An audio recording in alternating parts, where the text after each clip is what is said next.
2020 couldn't have ended without one more piece of devastating news. I, like many other hip-hop fans, was lost for words when I awoke on December the 31st to the shocking news that Daniel Dumile had passed away 2 months prior, on Halloween no less, at the far too young age of 49. His passing capped nearly 3 decades of prolific album releases under a vast array of pseudonyms and aliases, including a run from 1999 to 2005 that stands as one of the very best album runs in music history. As the news was confirmed, and MF Doom's peers, influencers, and fans alike sent an outpouring of somber remembrances via social media, I knew right then that I had to interrupt my current writing project for one that I was, believe it or not, already planning on doing very soon. Please join us in remembering Doom, the man, the mask, the legend. The man many know as MF Doom went by many names. Sure, there's his government name, Daniel Dumile. He also went by Zen Love X when he was in the short-lived group KMD in the early to mid-90s with his brother Sub Rock, rest in peace. But there are probably still many releases out there under other names that some of you may have never heard of or have perhaps forgotten about. Everyone knows about Doom, the metal-faced villain, particularly 4 masterpieces that are often discussed as being among the greatest hip-hop albums of all time: Operation Doomsday, Mad Villainy, Food, and The Mouse and the Mask. Before his popularity had duly exploded in 2004 with the releases of both Mad Villainy and Food, he snuck in 2 more lower stakes classics that today are spoken of more in hushed tones than in celebratory cheers. In this video, we're going to put the focus on the 2 albums he released in 2003 under 2 completely different names: Take Me to Your Leader by King Geedorah and Vaudeville Villain by Viktor Vaughn. Rather than dive into the lyrical content of these albums, we're going to look a bit more broadly at the meanings of these 2 additional alter egos in regards to the greater DOOMiverse.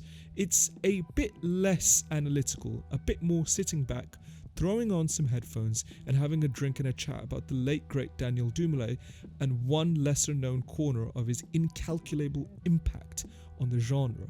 Real quickly before I begin though, there is a second Viktor Vaughn album titled VV2, Venomous Villain, and it was released right in between Mad Villainy and Food in 2004.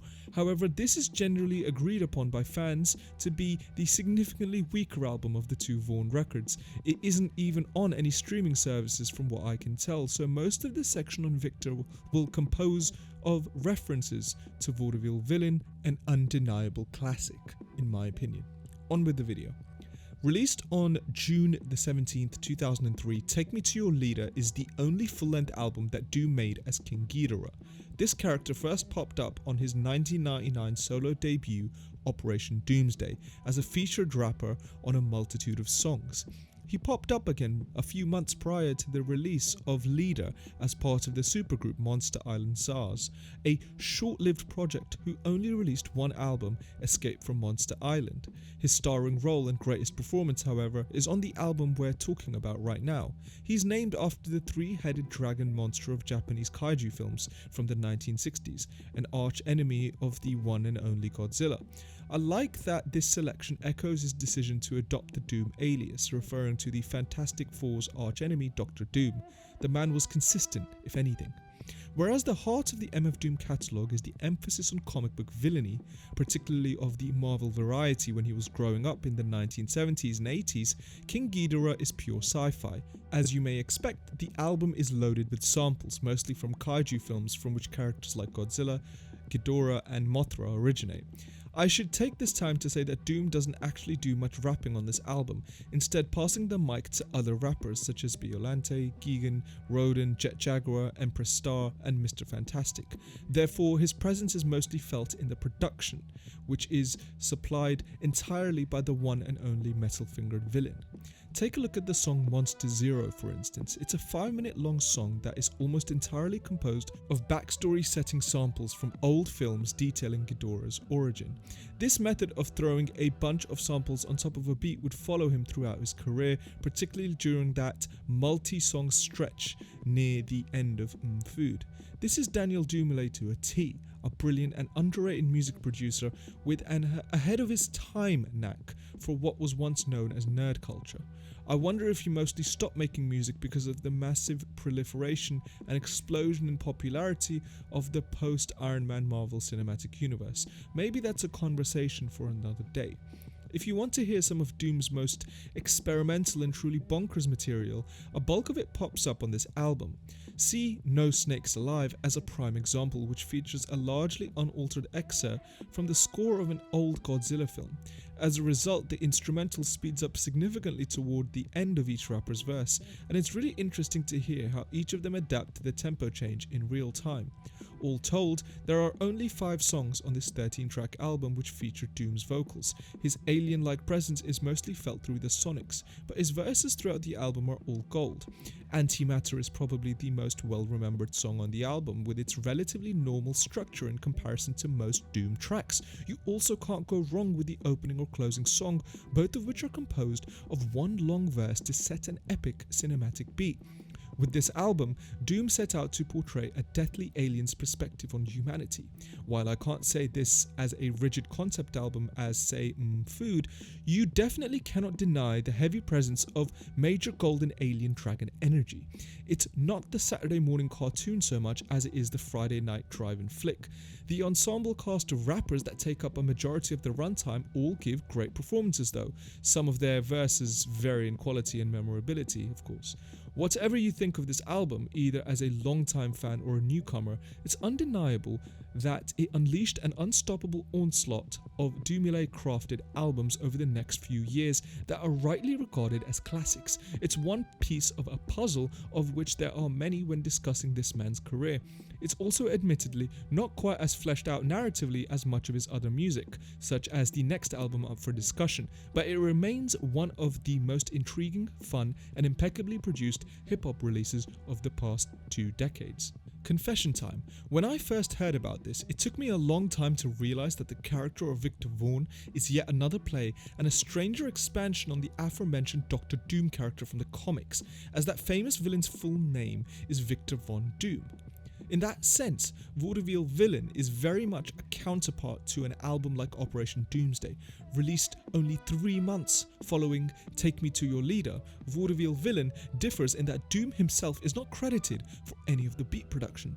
It was mainly produced by King Honey, Heat Sensor, and Max Bill, with one beat from RJD2 about halfway through. While it may sound blasphemous that Doom rapped over beats that weren't his, Madlibs or Danger Mouse's, the soundscapes on this album are absolutely phenomenal. It's a slightly ominous take on 90s boom bap that actually reminds me of where The Alchemist's career would end up taking him. It's a severe, though much appreciated, musical change of pace in the Doom discography. If what you missed from Take Me to Your Leader was the villain's cold flows and endlessly versatile bars, look no further than Vaudeville Villain. This album may be Dumile's best front-to-back performance as an MC in his entire discography. Seriously, this album is a non-stop barfest, an all-you-can-eat barfest. He so effortlessly depicts a life of crime, a life on the edge, so to speak, by juxtaposing matter-of-fact rhymes about robbing banks and running from the cops with references to Star Trek, Land of the Lost, and Blackula. Moreover, it represents a lot of commentary on hip-hop and politics, from the thinly veiled parody of Eminem portrayed by Louis Logic on the song Open Mic Night Part 1, to a special encounter reaching a premature conclusion when he calls out Nicki on the song Can I Watch, a potential reference to Queen Latifah's legendary song of a similar nature. If you want to hear Doom just have fun, this is the album for you. It's even named Vaudeville Villain to refer to an old form of theatrical entertainment popular at the turn of the 20th century.